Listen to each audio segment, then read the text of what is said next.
नमस्कार दोस्तों, स्वागत है आपका मेरे चैनल नो योर टेस्ट में, जहां ब्लड रिपोर्ट समझना हो जाता है बिल्कुल आसान।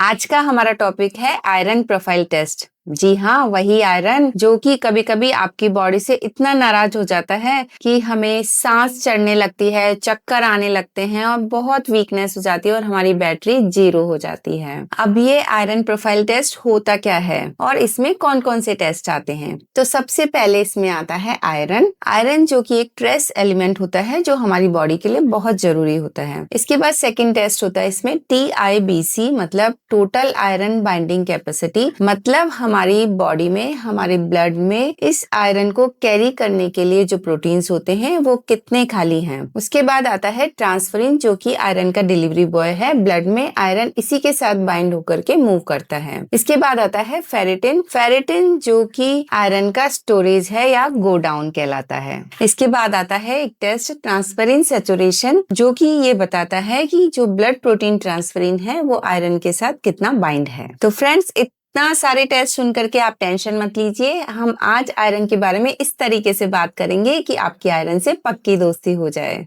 हमारी इस अर्थ पर आयरन सबसे ज्यादा पाए जाने वाला एलिमेंट है, लेकिन हमारी बॉडी में ये बहुत कम मात्रा में होता है, इसीलिए इसे ट्रेस एलिमेंट कहा जाता है। लेकिन हमारी बॉडी को जो एसेंशियल ट्रेस एलिमेंट्स की जरूरत होती है उसमें आयरन सबसे ज्यादा मात्रा में होता है। तो आज की वीडियो में हम देखेंगे कि ये आयरन आता कहाँ से है, किस तरीके से हमारी बॉडी में एब्जॉर्ब होता है और एब्जॉर्ब होने के बाद में ये किस तरीके से ट्रांसपोर्ट होकर के अपना फंक्शन परफॉर्म करता है, किस तरीके से इसका स्टोरेज होता है और उसी के साथ इसके नॉर्मल लेवल्स क्या होते हैं, कम लेवल या ज्यादा लेवल होने पर क्या हो सकता है, और इसी के साथ 4 से 5 रियल लाइफ एग्जांपल्स भी मैं आपको बताऊंगी और इसको हमारी बॉडी में मेंटेन करने के लिए हमें क्या लाइफस्टाइल फिक्सेस यूज करने चाहिए। तो चलिए शुरू करते हैं आयरन का सफर। मैन और पोस्ट मेनोपॉजल वुमेन में daily 1 milligram per day iron की नीड होती है, लेकिन मेंसेस के दौरान क्योंकि हर साइकिल में 20 to 40 मिलीग्राम ब्लड का लॉस हो जाता है, इसलिए इस पीरियड में वुमेन को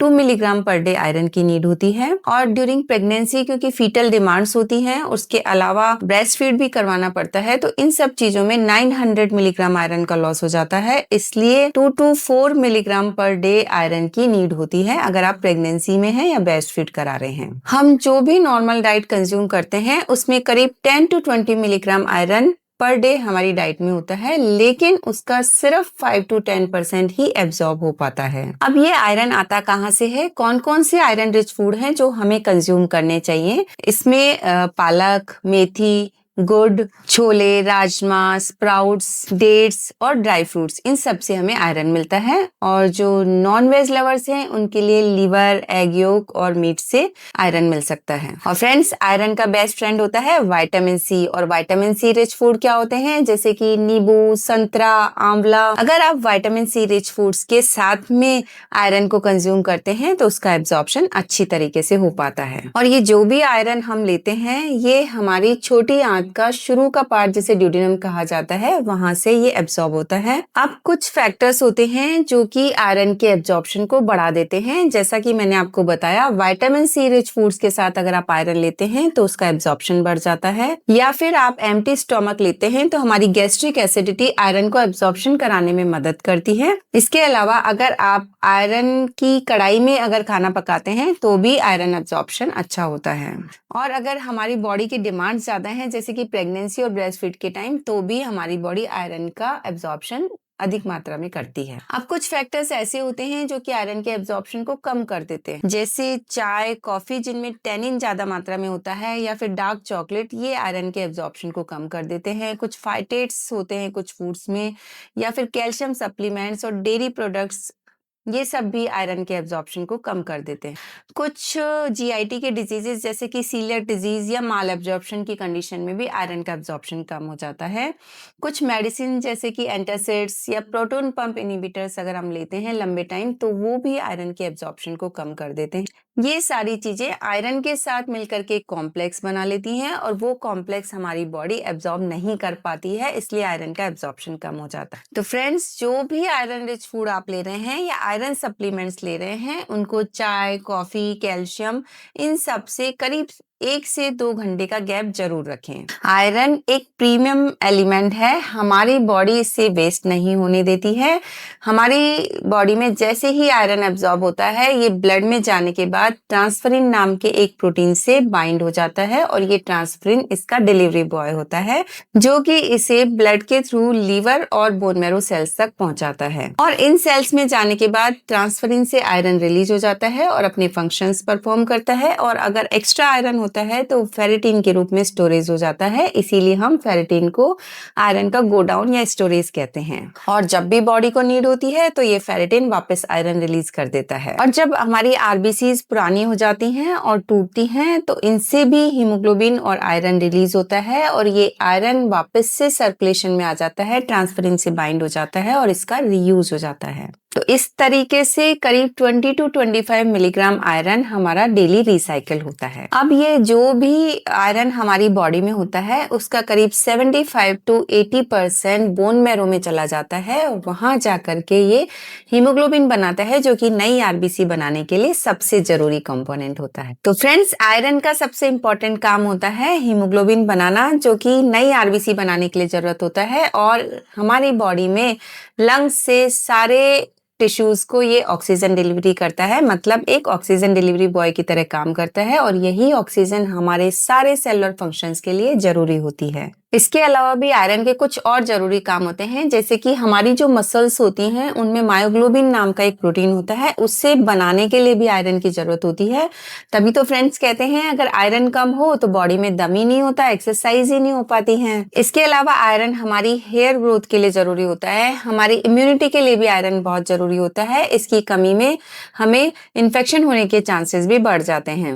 और आयरन कई न्यूट्रिएंट्स को एनर्जी में कन्वर्ट कर देता है और इस एनर्जी को हमारी बॉडी एंजाइमेटिक रिएक्शंस को कंप्लीट करने में काम लेती है। तो इस तरह से आयरन हमारी बॉडी में बहुत जरूरी है। इसके अलावा आयरन के कुछ अदर फंक्शंस भी होते हैं, जैसे कि हार्मोन सिंथेसिस में हेल्प करता है, डीएनए सिंथेसिस में हेल्प करता है और हमारे ग्रोथ और डेवलपमेंट में भी इसका रोल होता है। अब इस आयरन के हमारी बॉडी में क्या नॉर्मल लेवल्स होने चाहिए? जनरली मैन में आयरन के नॉर्मल लेवल होते हैं 60 to 170 माइक्रोग्राम पर डीएल, फीमेल्स में 50 to 170 माइक्रोग्राम पर डीएल, बच्चों में 50 to 120 माइक्रोग्राम पर डीएल और न्यूबॉर्न्स में 100 to 250 माइक्रोग्राम पर डीएल। अब हमारी बॉडी में लो आयरन होने के क्या क्या कारण हो सकते हैं? तो सबसे इम्पोर्टेंट कारण है कि अगर हम पुअर डाइट ले रहे हैं, जैसे कि आयरन रिच फूड नहीं खा रहे हैं, या फिर प्रेगनेंसी के टाइम जबकि आपकी डिमांड बढ़ जाती है, या फिर फीमेल्स को अगर बहुत ज्यादा मेंसेस में ब्लड लॉस हो रहा है, या फिर आप बहुत ज्यादा टी कॉफी ले रहे हैं जिसकी वजह से आपका आयरन एब्जॉर्ब नहीं हो पा रहा है,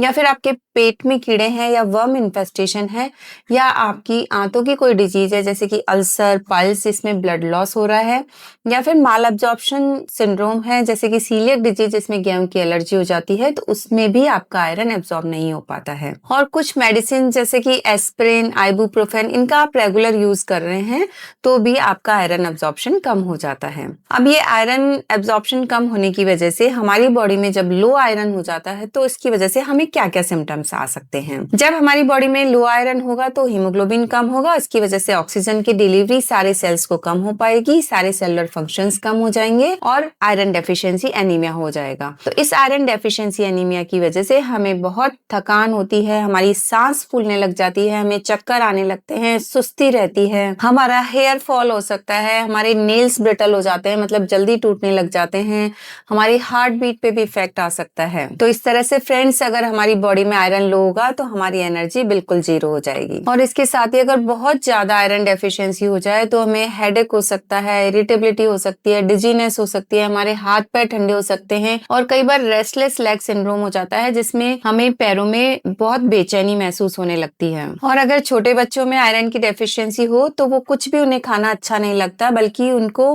मिट्टी, क्ले, डर्ट, ये सब चीजें खाना उन्हें पसंद होता है। और उसके अलावा कुछ पर्टिकुलर स्मेल के लिए भी उनकी क्रेविंग हो सकती है, जैसे रबड़ के लिए, डिटर्जेंट के लिए या क्लीनिंग एजेंट्स के लिए। और कभी कभी फ्रेंड्स ऐसा होता है कि हम आयरन सप्लीमेंट्स बहुत ले रहे हैं या फिर कोई हेरिडिटी डिजीज है जिसकी वजह से आयरन हमारी बॉडी में बढ़ भी सकता है, जिसको कहा जाता है हीमोक्रोमेटोसिस। या कभी कभी हमारे हीमोग्लोबिन का एक डिफेक्ट होता है जिसे थैलेसीमिया कहा जाता है। इस थैलेसीमिया की वजह से हमारी बॉडी में एनीमिया हो जाता है है और उसके लिए बार बार ब्लड को ट्रांसफ्यूज किया जाता है और बार बार ब्लड ट्रांसफ्यूजन की वजह से भी बॉडी में आयरन बढ़ सकता है, आयरन के डिपोजिट्स बढ़ सकते हैं, इसे हीमोक्रोमेटोसिस कहा जाता है। और अब ये जब आयरन हमारी बॉडी में बढ़ जाता है तो इसकी वजह से भी हमें कुछ सिम्टम्स आ सकते हैं जिनसे हम इसे आइडेंटिफाई कर सकते हैं।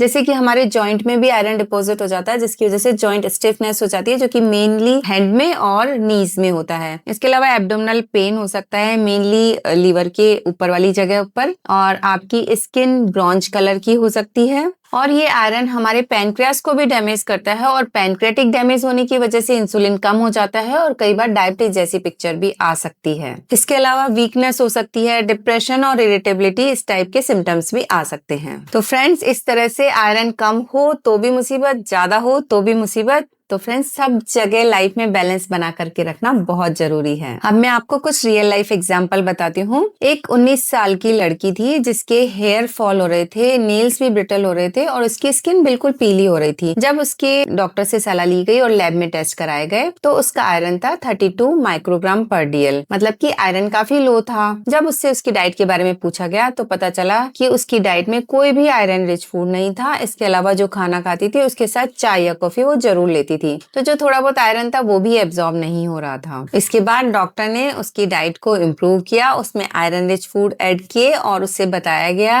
कि कोई भी डेयरी प्रोडक्ट, चाय, कॉफी, कैल्शियम सप्लीमेंट्स, ये सब आप आयरन रिच फूड के साथ ना लें, इसमें करीब 2 घंटे का गैप दें। तो इस तरह से उसने अपनी डाइट को इम्प्रूव किया, कुछ आयरन सप्लीमेंट्स लिए और आज वो बिल्कुल फाइन है। ये है 22 साल के रोहित जी, जो कि जिम फ्रीक थे। इन्हें जिम जाना बहुत पसंद था, जिम में बहुत एक्सरसाइज करते थे अपनी फिटनेस के लिए, प्रोटीन शेक लेते थे लेकिन आयरन रिच फूड नहीं लेते थे। तब इनका स्टेमिना बिल्कुल जीरो था। जब इनके लैब में टेस्ट कराए गए तो इनका आयरन था 30 माइक्रोग्राम पर DL। तो डॉक्टर्स ने इनकी डाइट को इम्प्रूव किया, इन्हें एग दिया गया, इन्हें स्पिनच और हरी सब्जियां खाना और आयरन रिच फूड के लिए बोला गया, साथ में विटामिन C लेने के लिए और कुछ आयरन सप्लीमेंट्स भी दिए गए और आज ये हैं फुल एनर्जी मोड में। ये है 40 साल के रमेश जी, बिजनेसमैन हैं। इनकी स्किन डार्कनिंग होने लग गई थी, इनके जॉइंट में स्टिफनेस आने लगी थी और इनको बहुत थकान रहती थी। तो इन्हें लगा कि शायद एज की वजह से अब मुझे थकान रहने लग गई है, लेकिन जब इनके टेस्ट कराए गए तो इनका आयरन था 550 माइक्रोग्राम पर DL, मतलब आयरन बहुत हाई था जिसकी वजह से इनको जॉइंट में स्टिफनेस हो रही थी। इसके बाद इनके डाइट में इम्प्रूवमेंट किया गया, इनके आयरन सप्लीमेंट्स बंद किए गए और आज ये बिल्कुल ठीक है। ये है 60 साल के सुरेश जी, जो कि आयरन रिच फूड भी लेते थे, अपनी हेल्थ का भी पूरा ध्यान रखते थे, लेकिन इनका हीमोग्लोबिन फिर भी कम था और जब आयरन टेस्ट कराया गया तो इनका आयरन भी लो आया। इसके बाद इनको फर्दर इन्वेस्टिगेशन किया गया, इनकी एंडोस्कोपी की गई, तब पता चला कि इनके GI से यानी इंटेस्टाइन से ब्लड लॉस हो रहा था क्योंकि इनको GI में अल्सर था। तो इसके बाद इनका प्रॉपर ट्रीटमेंट किया गया और आज ये बिल्कुल ठीक है। अब सवाल ये उठता है कि किन किन लोगों को ये आयरन प्रोफाइल टेस्ट कराना चाहिए। अगर आप प्रेग्नेंट हैं या फिर आप प्रेगनेंसी की प्लानिंग कर रहे हैं या फिर आपको मेंसेस में बहुत ज्यादा ब्लड लॉस होता है या फिर छोटे बच्चे हैं जो कि पुअर न्यूट्रिशन लेते हैं, कुछ भी आयरन रिच फूड नहीं लेते हैं, या फिर आपको इंटेस्टाइन से रिलेटेड कोई डिजीज है जैसे कि कोई अल्सर है या कोई ब्लीडिंग हो रही है या आपको वर्म इन्फेस्टेशन है या फिर आपकी अभी कोई सर्जरी हुई है जिसमें हो सकता है कि ब्लड लॉस हुआ हो या आपको बहुत ज्यादा थकान रहती है लंबे टाइम से, आपकी सांस फूलती है, आपको बहुत ज्यादा सुस्ती आती है और अगर कोई पर्सन बिना डॉक्टर की सलाह के आयरन सप्लीमेंट्स ले रहा है तो इन सब लोगों को अपना आयरन प्रोफाइल टेस्ट जरूर कराना चाहिए। और इसके अलावा फ्रेंड्स, आपको साल में कम से कम एक बार अपना हेल्थ चेकअप कराना चाहिए जिसमें आयरन प्रोफाइल टेस्ट जरूर होना चाहिए। अब इस आयरन प्रोफाइल टेस्ट को कराने के लिए हमें किन किन बातों का ध्यान रखना चाहिए सैंपल देने से पहले। तो फ्रेंड्स, इसके लिए हम 8 से 10 घंटे की फास्टिंग प्रेफर करते हैं। मॉर्निंग में सैंपल देना चाहिए क्योंकि आयरन के लेवल टाइम के साथ वेरी कर सकते हैं और इसके साथ ही करीब 24 से 48 घंटे पहले अगर आप कोई आयरन सप्लीमेंट्स ले रहे हैं तो उन्हें बंद कर देना चाहिए, प्रॉपर हाइड्रेशन रखना चाहिए और साथ ही इसका सैंपल देने से कुछ टाइम पहले आपको विटामिन C रिच फूड नहीं लेने चाहिए। अब आप सोचते होंगे कि ये सैंपल जो हम लैब में देते हैं इसका होता क्या है। तो फ्रेंड्स, इसको सबसे पहले हम सेंट्रीफ्यूज करके इसका सीरम सेपरेट करते हैं और इस सीरम से फिर हम फुली ऑटोमेटेड मशीन्स में इनको रन करते हैं और क्वालिटी कंट्रोल से हम लोग इसको कंपेयर करके इसके रिजल्ट्स को आउट करते हैं और इसके साथ में आयरन प्रोफाइल टेस्ट में अदर टेस्ट भी कराए जाते हैं जो मैंने आपको पहले बताए थे, TIBC, ट्रांसफेरिन सैचुरेशन और फेरिटिन, जिसके बारे में मैं आपको नेक्स्ट वीडियो में बताऊंगी। अब जब आप लैब रिपोर्ट्स को देखते हैं तो आप बड़े कंफ्यूज होते हो कि ये क्या क्या पैरामीटर हैं और इनके क्या कैसे हम इसको इंटरप्रेट करें। तो फ्रेंड्स, अगर आपकी बॉडी में आयरन डेफिशिएंसी है तो आपका आयरन कम होगा, फेरिटिन कम होगा, TIBC ज्यादा होगी और ट्रांसफेरिन सैचुरेशन भी कम होगा। और अगर आपकी लैब रिपोर्ट शो करें कि आयरन के लेवल्स भी ज्यादा हैं, फेरिटिन भी ज्यादा है, ट्रांसफेरिन सैचुरेशन भी ज्यादा है और TIBC कम है, तो इसका मतलब आपकी बॉडी में आयरन ओवरलोड है। अब जल्दी से मैं आपको बता देती हूँ क्या लाइफस्टाइल टिप्स हैं जिससे आप अपने आयरन को मेंटेन कर सकते हैं। तो फ्रेंड्स, आयरन रिच फूड जरूर लीजिए, इन्हें अपनी डाइट में जरूर शामिल कीजिए और जो भी आप आयरन रिच फूड ले रहे हैं उसके साथ अगर आप विटामिन सी रिच फूड जैसे कि नींबू, आंवला, टमाटर, संतरा लेते हैं तो इसका एब्जॉर्प्शन भी अच्छा हो पाएगा। साथ ही आयरन यूटेंसिल्स यूज करें और चाय या कॉफी की मात्रा कम करें और जब भी चाय कॉफी लें तो जो भी आप खाना खा रहे हैं या आयरन रिच फूड ले रहे हैं या आयरन सप्लीमेंट्स ले रहे हैं उसमें करीब आप 2 घंटे का गैप दें और 2 घंटे के गैप के बाद ही आप कोई भी डेयरी प्रोडक्ट्स या टी, कॉफी लीजिए। इसके साथ ही आप रेगुलर टेस्टिंग कराइए जिसमें आपको CBC और आयरन प्रोफाइल साल में एक बार जरूर कराना चाहिए। और अगर किसी फीमेल को बहुत ज्यादा हैवी मेंस्ट्रुअल लॉस हो रहा है या वो प्रेगनेंसी के लिए प्लानिंग कर रही है तो भी उसे अपना आयरन प्रोफाइल टेस्ट जरूर कराना चाहिए। तो फ्रेंड्स, ये था आयरन का पूरा सफर, लेकिन आयरन प्रोफाइल टेस्ट के जो बाकी टेस्ट हैं उनका डिटेल एक्सप्लेनेशन मैं आपको अगली वीडियो में बताऊंगी, क्योंकि हम आयरन प्रोफाइल के सारे टेस्टों के बाद में उनकी कॉम्बो रीडिंग से ही फाइनल डायग्नोसिस डिसाइड करते हैं और डॉक्टर्स उसी के अकॉर्डिंग ट्रीटमेंट देते हैं।